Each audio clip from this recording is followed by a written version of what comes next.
अस्सलाम वालेकुम नाज़रीन, मां आहियां शुएब अली उमरानी ऐं तव्हां ॾिसी रहिया आहियो BR टाइम न्यूज़। सभ खां पहिरियां शामिल कंदासीं हीअ रिपोर्ट।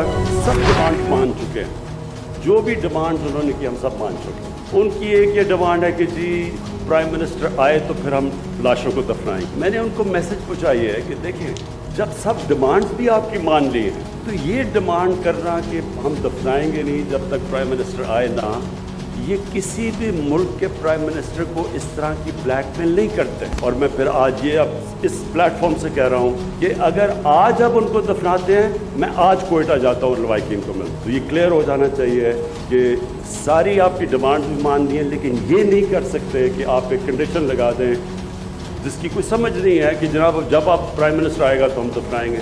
वज़ीर आज़म इमरान खान बचसानीअ जे शहीदनि जी तदफ़ीन ताईं कोयटा वञण खां इनकार करे छॾियो। वज़ीर आज़म चयो आहे त हज़ारा बिरादरीअ जा समूरा मुतालबा तस्लीम कया। मयतुनि जी तदफ़ीन मुंहिंजी आमद सां मशरूत करे ब्लैकमेल करे नथो सघिजे। इस्लामाबाद में तक़रीब खे ख़िताब कंदे इमरान खान चयो त हज़ारा बिरादरीअ पौरियतुनि जी तदफ़ीन करे त मां अॼु ई कोयटा पहुची वेंदुसि। पौरियतुनि जो क़त्ल भारत जी साज़िश आहे। भारत पाकिस्तान में फ़िरक़ेवार फ़साद फैलाइण चाहे थो। इमरान खान साहब, हम आपको ब्लैकमेल नहीं कर रहे। अगर हमारा इरादा हो कि हम आप लोगों को ब्लैकमेल करें तो हम पहले भी कर सकते थे आपको ब्लैकमेल।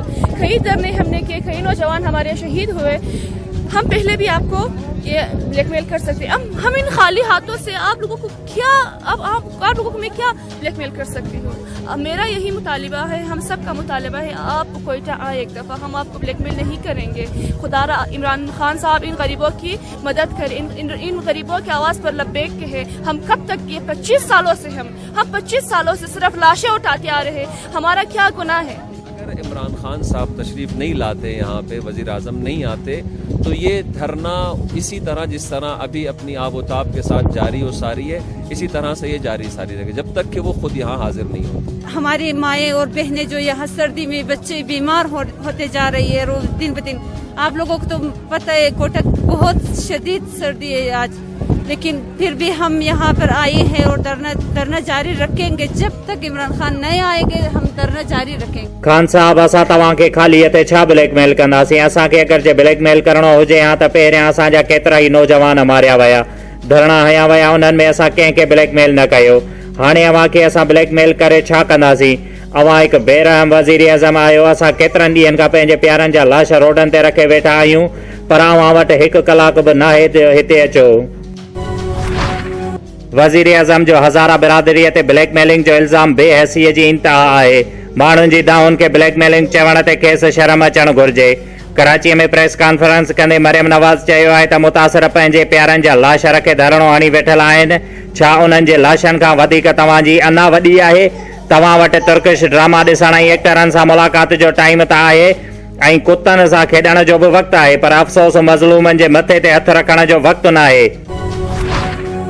वज़ीर आज़म ब्लैकमेलिंग जो लफ़्ज़ मचसानीअ ते सियासत कंदड़नि लाइ इस्तेमालु कयो। वफ़ाक़ी वज़ीर शिबली फराज़ चयो आहे त वज़ीर आज़म इमरान खान मचसानीअ में शहीद थियलनि जे वारसनि सां संदन ॾुख में शरीक आहे। अपोज़िशन लाशनि ते सियासत करे वज़ीर आज़म खे ब्लैकमेल करणु चाहे थी।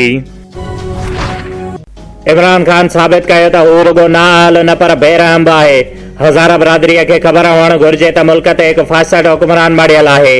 पीपल्स पार्टीअ जी नाइब सदर शीरीन रहमान चयो आहे त हज़ारा बिरादरीअ जे मुतालबे खे ब्लैकमेलिंग चई आहे नापसंद ऐं बेरहम वज़ीर आज़म अॼु पंहिंजे लाइ बदतरीन मिसाल क़ाइमु कयो आहे।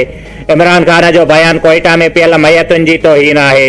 साबित थी वियो त इमरान मुल्क जो न पर रुगो बनी गाला जो वज़ीर आज़म आहे। कोयटा जे रत ॼमाईंदड़ थधि में हज़ारा बिरादरीअ जो 11 पौरियतुनि जे लाशनि सूदो 6 ॾींहंनि खां धरणो जारी। मच में बेदर्दीअ सां क़त्ल कयल पौरियतुनि जा वारिस औरतुनि ऐं ॿारड़नि समेत ओलहंदे बाईपास ते खुलियल आसमान हेठि वेठल। वज़ीर आज़म जी आमद ताईं मयतूं दफ़नाइण ऐं धरणो ख़त्म करण खां इनकार। कराचीअ में मचसानीअ ख़िलाफ़ लॻल धरणा वधीक 29 हंधनि ताईं पकड़िजी विया। निमाइश चौरंगी, पावर हाउस, कामरान चौरंगी समेत 29 हंधनि ते धरणा जारी। रोड रस्ता बंदि, 5 मोटरसाइकिलुनि खे बाहि ऐं रस्तनि जे बंदि हुअण सबबि केतिरियूं ई उॾामूं देर जो शिकार।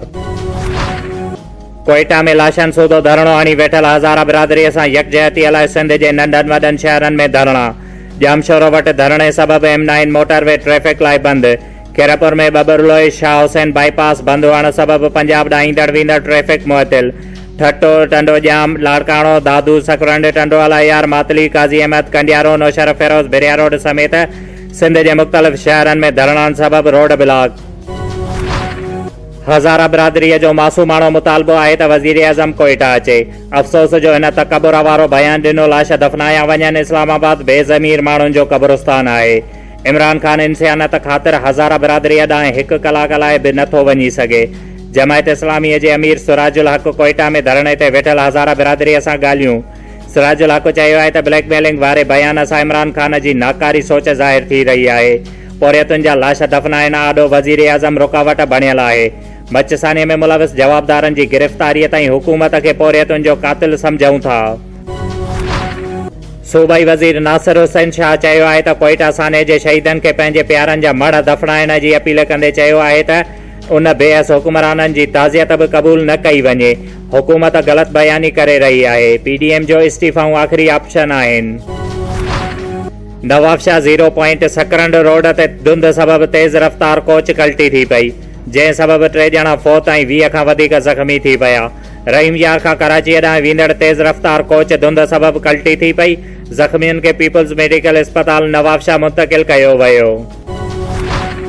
डिप्टी कमिश्नर शहीद बेनज़ीराबाद अबरार अहमद जाफ़र अॼु mother and child health care centre में ॿारनि खे पोलियो खां बचाव जा क़तरा पियारे 7 ॾींहनि जो पोलियो ख़िलाफ़ मुहिम जो इफ़्तिताह कयो। सुजाग सिंधी इत्तेहाद पारां सिंध में तालीम जे ॿिटे मयार ख़िलाफ़ नौजवान रागी कामरान चांडियो वहीद खोसो ऐं ॿियनि जी अॻुवाणीअ में नवाबशाह प्रेस क्लब अॻियां एहतिजाजी मुज़ाहिरो करे अलामती बुख हड़ताल कई वई।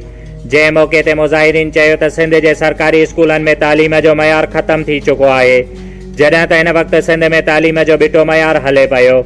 सरकारी स्कूलनि में खोट सबब वालिदेन पंहिंजा ॿार महांगी फीस ते ख़ानगी स्कूलनि में दाख़िल कराइनि था, जंहिं ते हुननि मुतालबो कयो त सिंध जे सरकारी स्कूलनि में तालीम जो निज़ाम बहितर कयो वञे त जीअं ग़रीबनि जा ॿार तालीम हासिल करे सघनि। नवाबशाह प्रेस क्लब ॿाहिरां मजलिस वहदल मुसम्मीन पारां बलोचिस्तान जे शहर मच में दहशतगर्दनि हथां शहीद थियल हज़ारा कम्यूनिटीअ जे 11 नौजवाननि जे कातिलनि जे गिरफ़्तारीअ लाइ नवाबशाह प्रेस क्लब ते मुज़ाहिरो करे रोड ते वेही रहिया, जंहिं मुतालबो कयो त जल्द कातिलनि खे गिरफ़्तार कयो वञे, न त ॿी सूरत में एहतिजाज जो दाइरो वधायो वेंदो। शोएब अली उमराणीअ खे ॾींदा इजाज़त। वधीक ख़बरुनि ऐं अपडेट्स लाइ ॾिसंदा रहो BR टाइम न्यूज़।